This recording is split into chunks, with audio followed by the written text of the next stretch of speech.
আসসালামু আলাইকুম রহমতুল্লাহ। জয় বাংলা জয় বঙ্গবন্ধু স্লোগান দেওয়ায় জাতীয় স্মৃতিসৌধ সাভার থেকে 3 জনকে আটক করেছে পুলিশ। মনে হয় না ওদেরকে আটকে রাখবে, হয়তোবা থানায় যে একটু মুসলেকা নিয়ে ছেড়ে দিবে। দেখলাম সিপিবি মনে হয় একটা লাল ফ্ল্যাগ আছে যাদের, তারা জয় বাংলা জয় বঙ্গবন্ধু স্লোগান দিচ্ছে। পাশাপাশি বলছে শেখ শেখ শেখ মুজিব, লও লও লও সালাম, বীর বাঙালির হাতিয়ার গর্জে উঠুক আর একবার, ৭১-এর হাতিয়ার গর্জে উঠুক আর একবার, তুমি কে আমি কে বাঙালি বাঙালি। সেখানে মুক্তিযুদ্ধের সন্তান ছিল। পুলিশ 3 জনকে আটক করেছে এবং দেখলাম হাতে গোনা 10-12 জন মিলে একজনকে পিটাচ্ছে, এলোপাতাড়িভাবে পিটাচ্ছে। পরবর্তীতে পুলিশ একজনকে নিয়ে যাচ্ছে, সে বলছে আমি তো আওয়ামী লীগের কেউ না, আমাকে নিয়ে যাচ্ছেন কেন? কয় সমস্যা নেই, আপনি চলেন, থানায় যেয়ে আপনাকে ছেড়ে দেবো। অর্থাৎ আশেপাশের কয়েকজন মায়ের ভূমিকা পালন করেছে, যার কারণে এরকম হয়েছে।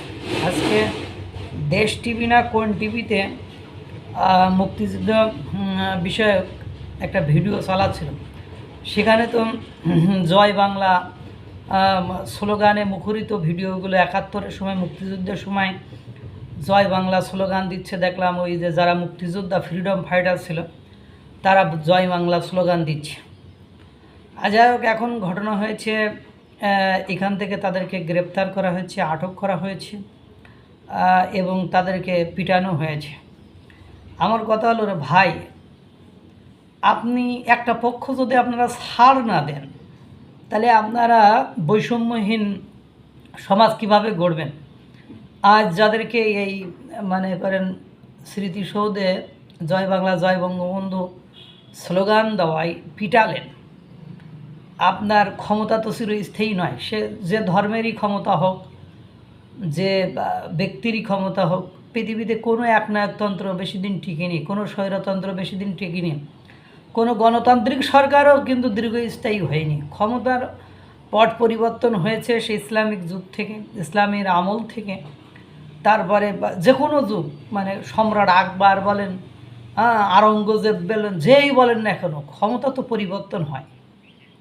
যে যতই পাওয়ারফুল হোক, যে যতই ক্ষমতা রাখুক, মানে ফিরাউন নমরুদ যাকেই বলেন, ক্ষমতার পট তো পরিবর্তন হয়।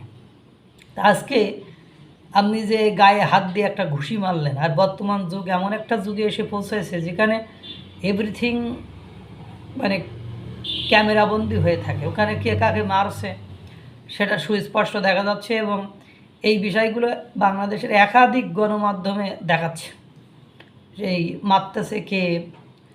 এবং পাশাপাশি সোশ্যাল অ্যাক্টিভিস্ট বা ইউটিউবার যারা আছে, তারা অবশ্য যারা মারতেছে তাদের পরিমাণ তাদের চেয়ে বেশি, মানে ওরা এইগুলো দেখলাম। তো এগুলো তো আপনার ক্যামেরাবন্দি হয়ে থাকলেন, বা এগুলো এক সময় যখন ক্ষমতার পট পরিবর্তন হবে তখন আপনাদের উপরে এটার একটা ইফেক্ট পড়বে। এটা আমার মনে হয় মাথায় রেখেই কাজ করা উচিত। কারণ এই কাজ আপনি আজকে তাদেরকে পিটাচ্ছেন, এখন যারা অন্যায় করেছে তারা বাংলাদেশের আইন অনুযায়ী শাস্তির আওতায় আসুক। আমি অন্যায় করলে আমাকে আইনের আওতায় নিয়ে এসে শাস্তির আওতায় নিয়ে আসা হোক। কিন্তু এই যে গায়ে হাত দেওয়া সংস্কৃতি আপনারা দেখেন না, এর 2 দিন পরে তো এই সংস্কৃতি আপনাদের উপরে অ্যাপ্লাই করা হবে। আমরা তো অনেক কিছু দেখছি। এখন তো আর বর্তমান সময়ে প্রত্যেক দিন কোনো না কোনো স্থানে মারামারির ঘটনা ঘটছে। যেমন হান্নান মাসুদের কপাল ফাটিয়ে দিয়েছে, কে দিয়েছে? হয় তাদের লোক দিয়েছে, না হলে কি মানে বিএনপি দিয়েছে, না হলে অন্য কেউ দিয়েছে। এই যে আপনার মনে করেন হাসনাত আবদুল্লাহর আহতরে একবার মারতে যায়, 7 কলেজের সাথে যখন ঢাকা কলেজের ঝামেলা, তখন তারা ওরা মারতে যায়। তা আপনারা তো পিটানি খাচ্ছেন। আপনি কিছুদিন আগে ইফতার পার্টিতে সিলেটেই আপনারা নিজেদের মধ্যে মারামারি করলেন।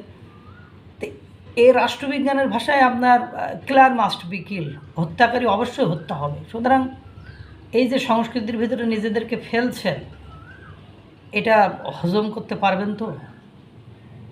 আমার কথাটা হয়তো বা আপনাদের মনে হতে পারে যে দালালি কথাবার্তা, কিন্তু নয় রে ভাই। একসময় দেখবেন এটাই আপনাদের জন্য বিপদের কারণ হয়ে যাবে। এটার কারণে আপনার স্ত্রী, আপনার সন্তান, আপনার মা, আপনার বাবা সাফারার হবে। এই জন্য আমি আওয়ামী লীগ হোক, বিএনপি হোক, জামাত হোক, নতুন পার্টি হোক, সবাইকে বলি, don't touch anyone, don't hit anyone. If they are culprit, you take action according to our loss. যে আপনি যদি কেউ অপরাধী হয় তাহলে তাকে আইনের আওতায় নিয়ে আসেন, তাকে টাচ করেন না, তাকে মারিয়েন না, কারণ এই স্মৃতি কেউ ভোলে না। আর আপনি যাকে পিটাচ্ছেন তাকে তো হত্যা করছেন না, সে তো বেঁচে থাকতেছে। এই চাপা ক্ষোভ, এইটা কিন্তু কখনো লুকায়িত থাকবে না। সুতরাং আপনি আপনার জন্য একটা বিষবৃক্ষ রোপণ করলেন, আজকে কাউকে কারো গায়ে হাত দিলেন মানে হলো আপনি আপনার জন্য একটা বিষবৃক্ষ রোপণ করলেন। এটা বুঝতে হবে। হয়তো বা আপনারা বলবেন আমলিগালারা করেছে, তা তারা করেছে, তাদের এখন আইনের আওতায়, তারা এখন জেলে, তারা এখন প্রকাশ্যে আসতে পারতেছে না, তাদেরকে আইন, তার অধিকাংশই তো জেলে, যারা অপরাধী তারা জেলে, নাহলে পলাতক। তা আপনারাও কি চান যে আপনাদের ক্ষমতার পট পরিবর্তন হলে আপনারাও পালাবেন, আপনারাও জেলে থাকবেন? Decision is yours, it's not my business.